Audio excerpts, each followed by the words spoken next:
আসসালামু আলাইকুম। Welcome back to content writing crash course. So আগের ভিডিওতে আমরা জেনেছিলাম কিভাবে আপনার কনটেন্ট রাইটিং এর জন্য নিশ রিসার্চ করতে হয়। আর আজকের ভিডিওতে আমরা জানবো কিভাবে কনটেন্ট রাইটিং এর জন্য অডিয়েন্স রিসার্চ করতে হয়। আপনি কি লিখবেন, কোন টপিকে লিখবেন, কোন মার্কেট নিয়ে লিখবেন তা তো জানলেন। কিন্তু কাদের জন্য লিখবেন সেটাও আপনাকে জানতে হবে। এটাও একটা গুরুত্বপূর্ণ পার্ট কনটেন্ট রাইটিং এর। সো এই ভিডিওতে আমি আপনাদের বলবো যে অডিয়েন্স রিসার্চ কেন গুরুত্বপূর্ণ? কেন অডিয়েন্স রিসার্চ করবেন? এবং সেই সাথে এটাও বলবো যে কিভাবে অডিয়েন্স রিসার্চ করবেন, কি স্টেপ নিবেন এবং কিভাবে আপনার পোটেনশিয়াল অডিয়েন্সকে খুঁজে পাবেন। তো চলুন শুরু করা যাক। তো অডিয়েন্স রিসার্চ কেন গুরুত্বপূর্ণ এটা বুঝতে হলে আমাদেরকে কয়েকটা এক্সাম্পল দেখতে হবে। সো একটা এক্সাম্পল দেই যে ধরুন আপনি ইউএস অডিয়েন্সের জন্য লিখছেন। তো লেখার মাঝখানে আপনি হয়তো কোনো কারণে একটা রিলেট করার জন্য এক্সাম্পল দিলেন। তো আপনি স্পোর্টসের এক্সাম্পল টানতে গিয়ে আপনি ক্রিকেটের এক্সাম্পল টানলেন কিংবা ফুটবলের এক্সাম্পল টানলেন। এখন কথা হলো যারা আমেরিকান অডিয়েন্স তারা কিন্তু আসলে ক্রিকেট, ফুটবলের সাথে তেমন একটা পরিচিত না। আপনি বাঙালি, বাংলাদেশী দেখে হয়তো আপনি ক্রিকেট, ফুটবল নিয়ে খুব মাতামাতি করেন। তো সেই উদাহরণ টানলেন কিন্তু আপনার যে অডিয়েন্স সে কিন্তু সেটার সাথে খুব একটা রিলেট করতে পারবে না। তো এই ক্ষেত্রে আপনি কি করবেন?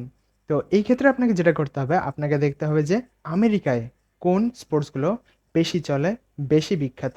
সো আপনি চাইলে গল্ফ নিয়ে উদাহরণ টানতে পারতেন। আপনি চাইলে বাস্কেটবল নিয়ে উদাহরণ টানতে পারতেন। আপনি চাইলে রাগবি নিয়ে উদাহরণ টানতে পারতেন।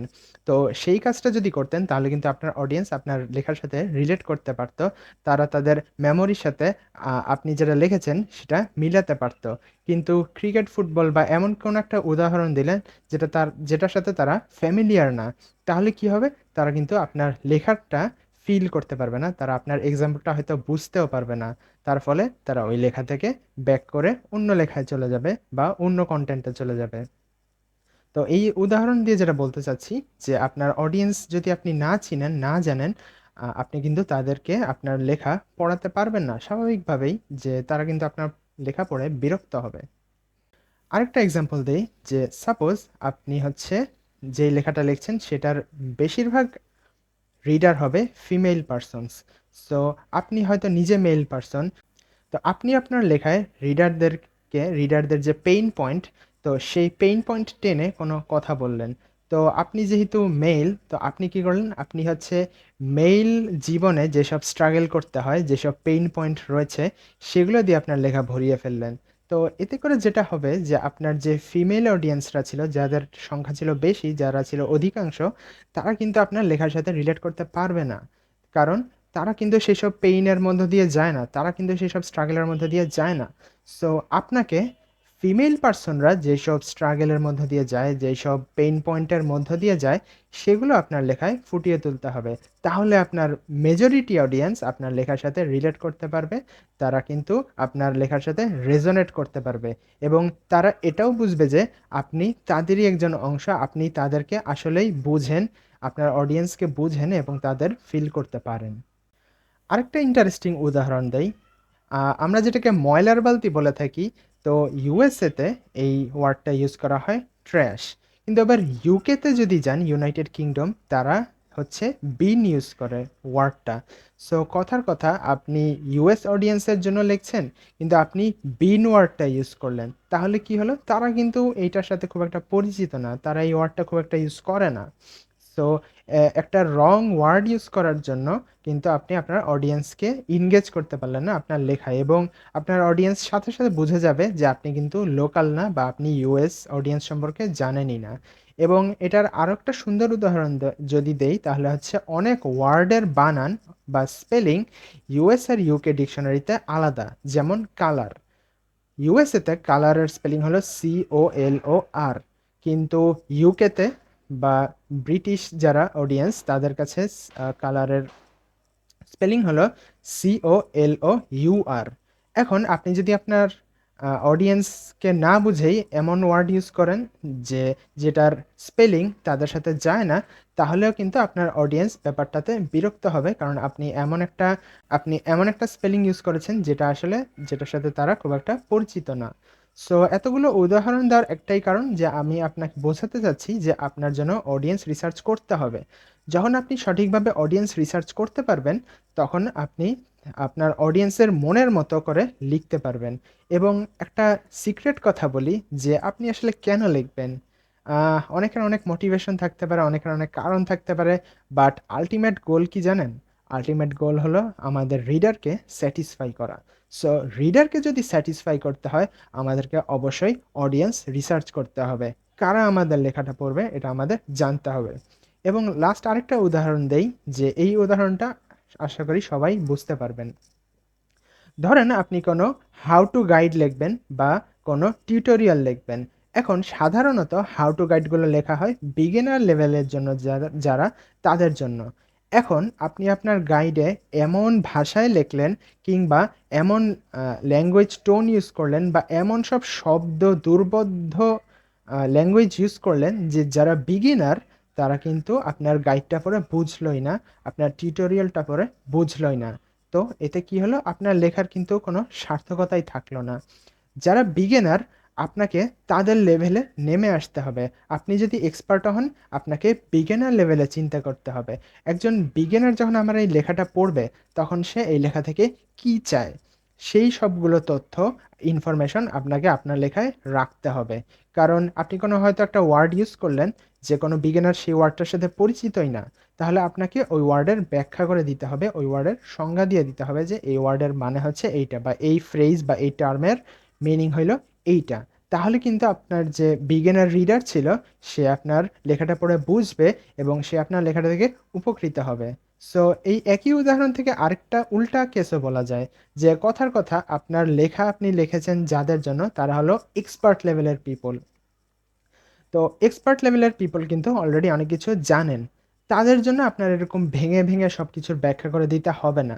তো আপনি যদি তাও এই কাজটা করেন, যে ভেঙে, ভেঙে সব ব্যাখ্যা করে দিচ্ছেন, তাহলে যে এক্সপার্ট লেভেলের যে রিডাররা ছিল, তারা কিন্তু একটু বিরক্ত হবে। কারণ তারা অলরেডি এগুলো জানে, জেনেই আসছে আপনার গাইডে। আপনাকে যদি এক্সপার্ট লেভেলের রিডারদের স্যাটিসফাই করতে হয়, তাহলে আপনাকে খুব এক্সপার্ট লেভেলেই লিখতে হবে এবং এমনভাবেই লিখতে হবে যেন যারা পড়ছে তারা বিরক্তি ফিল না করে। আপনাকে বেশি বিগিনার লেভেলে নামা যাবে না, আপনাকে এক্সপার্ট লেভেলেই লিখতে হবে। তো অডিয়েন্স রিসার্চ কেন গুরুত্বপূর্ণ তা নিয়ে আশা করি কিছুটা হলেও ধারণা পেয়েছেন। এবার বলি তাহলে যে অডিয়েন্স রিসার্চ কিভাবে করবেন। তো অডিয়েন্স রিসার্চ করতে হলে আপনাদের কয়েকটা ব্যাপার জানতে হবে। ফার্স্ট যে ব্যাপারটা মোস্ট ইম্পর্টেন্ট আমি মনে করি, সেটা হচ্ছে ডেমোগ্রাফিক্স। আপনার অডিয়েন্স কোন দেশে বাস করে, কোন অঞ্চলে বাস করে, এটা আপনাকে জানতে হবে। যেমন আমাদের দেশেই যদি আপনি ঢাকা থেকে চট্টগ্রামে যান, তো চট্টগ্রামের মানুষের যে ভাষা, এটা কিন্তু আপনি খুব সহজে বুঝতে পারবেন না। এটা যারা নিজেদের মধ্যে যারা কথা বলে, তারা আবার খুব ভালো বুঝতে পারবে। তো এটা বলার কারণ হচ্ছে যে দেখেন, একই এলাকার মধ্যেই বিভিন্ন অঞ্চলের মধ্যেই মানুষের যে কথার মধ্যে অনেক ভিন্নতা থাকে বা ভাষার মধ্যে অনেক ভিন্নতা থাকে। সো আপনাকে দেখতে হবে যে আপনার অডিয়েন্স কোন দেশে, কোন অঞ্চলে এবং স্পেসিফিক কোন এলাকায় বাস করছে। তো সেই এলাকা সম্পর্কে আপনার ধারণা রাখতে হবে। তারা কি ধরনের ল্যাঙ্গুয়েজ টোন ইউজ করে বা কথা বলে, তা আপনাকে জানতে হবে। ডেমোগ্রাফিক্সের পর আপনাকে আরও জানতে হবে যে তাদের জেন্ডার কি। জেন্ডারের উদাহরণ আমি অলরেডি একটা দিয়েছিলাম, যে আপনি যখন ফিমেল অডিয়েন্সের জন্য লিখবেন, তখন আপনাকে একরকম লেখা লিখতে হবে। আপনি যখন মেল অডিয়েন্সের জন্য লিখবেন, তখন আপনার লেখাটা একটু টোন পাল্টাতে হবে, এটাই স্বাভাবিক। আপনার রিডারের নলেজ লেভেল অনুযায়ী কিন্তু আপনার লেখা সাজাতে হবে এবং এটাও আপনাকে রিসার্চ করতে হবে। অর্থাৎ আপনার অডিয়েন্স কোন লেভেলে আছে, তারা কি একদম বিগিনার, তারা কি ইন্টারমিডিয়েট লেভেল, তারা কি এক্সপার্ট লেভেল। তো সেই অনুযায়ী আপনার অডিয়েন্স রিসার্চ করতে হবে। এখন এমন অনেক লেখাও আপনার লিখতে হবে যেটা হয়তো বিগিনার থেকে এক্সপার্ট সকলেই পড়বে।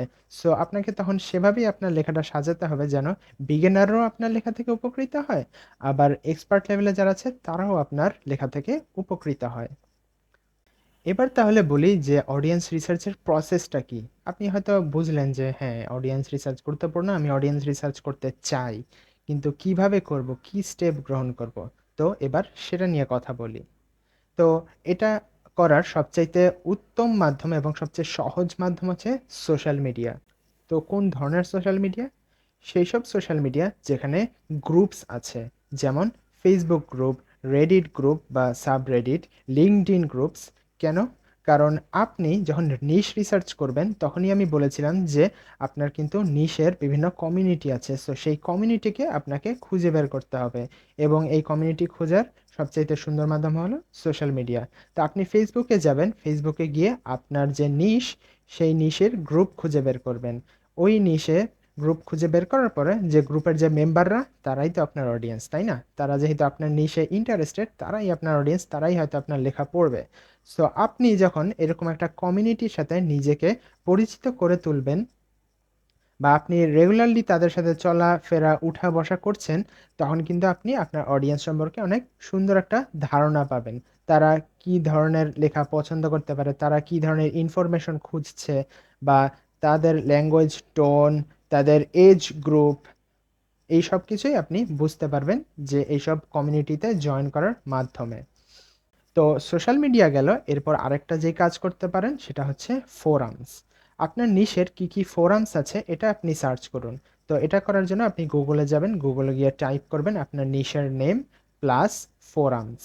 তো এই করলে যেটা হবে যে বিভিন্ন ফোরাম বা কোয়েশ্চেন অ্যান্সার ওয়েবসাইট আছে, সেগুলো চলে আসবে আপনার সামনে আপনার নিশ সম্পর্কিত। এইসব ফোরামে গেলেও আপনি আপনার যে কমিউনিটি তাদের সাথে পরিচিত হতে পারবেন, এবং তারা কি ধরনের লেখা খুঁজছে, তারা কি ধরনের লেখা পছন্দ করবে, বা তারা কি ধরনের কথাবার্তা বলে, এই সব কিছুর সাথে আপনিও পরিচিত হতে পারবেন। তো ফোরামসের পর আরেকটা যেটা সুন্দর ওয়ে আছে, যেটা হয়তো আমরা অনেকে ইগনোর করতে পারি, সেটা হচ্ছে আপনার রিয়েল লাইফে যারা আপনার নিশের সাথে পরিচিত, এরকম কয়জনকে আপনি চিনেন। তো যাদেরকে চিনেন তাদের সাথে আপনি চেষ্টা করেন রিয়েল লাইফে পরিচিত হওয়ার, কানেক্টেড হওয়ার। কারণ যখন একজন অডিয়েন্সের সাথে আপনি ডিরেক্ট কানেক্টেড হতে পারবেন, তখন কিন্তু আপনি তাকে সবচাইতে ভালো বুঝতে পারবেন। তখন কিন্তু আপনি তাকে সবচাইতে ভালো বুঝতে পারবেন, ভালো জানতে পারবেন।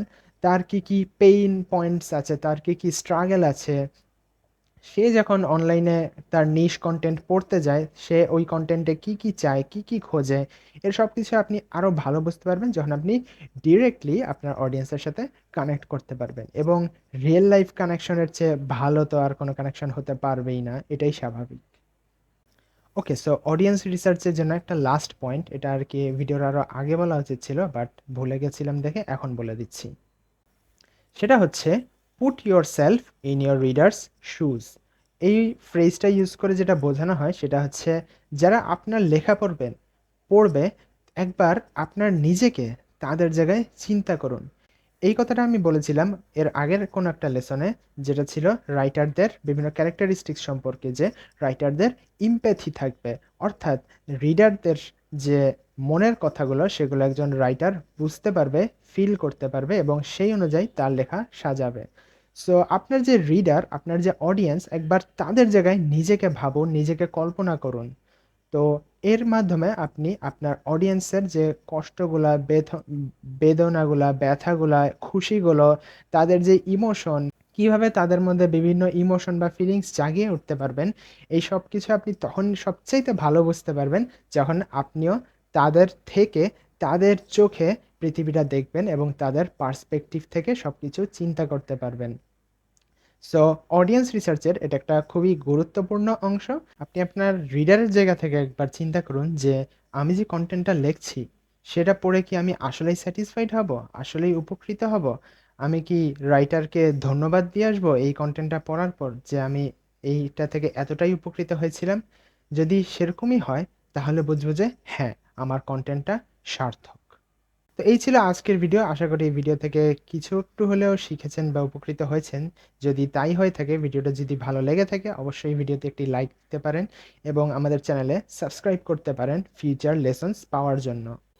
ভিডিওটি যদি ভালো না লেগে থাকে বা যদি আপনার মনে হয় যে আরো ইমপ্রুভ করা যেত, তাহলে কিন্তু কমেন্টে আমাদের জানাতে পারেন কিভাবে ভিডিওটা আরো সুন্দর করা যেত, আরো ইমপ্রুভ করা যেত। তো এই ছিল আজকের ভিডিও। সামনে আমরা ফিউচার লেসন্স নিয়ে আবারও ফিরে আসবো। তো সেই পর্যন্ত ভালো থাকবেন, সুস্থ থাকবেন এবং অবশ্যই ডিটেক্স প্রজেক্টের সাথেই থাকবেন। আল্লাহ হাফেজ।